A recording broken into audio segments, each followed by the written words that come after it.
ត់ដំបងចិត្តពងជួបស្រី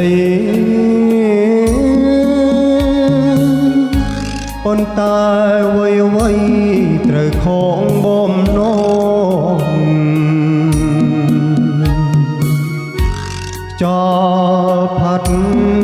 ទឹកណាច់សេចលីបងកងព្រោះតែនួនអូងប្រែខ្នងទៅហើយ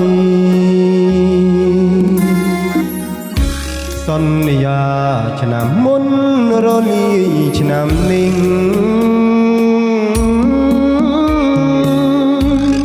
ស្ងប់ស្ងាត់អ្វីម្លេះ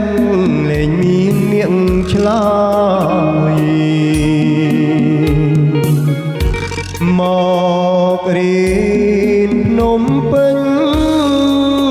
នឹកស្រីឥតស្បើយ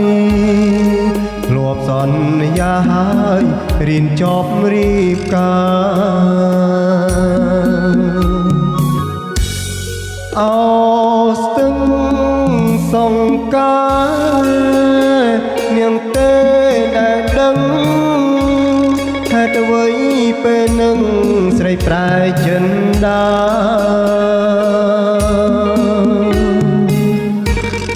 សឹកខ្សោលអូលចិត្តយំព្រះនាងណាបើម្ចាស់ចិនដាអស់ចិត្តស្រឡាញ់ឡើងរថយន្តក្រុងលាបាត់ដំប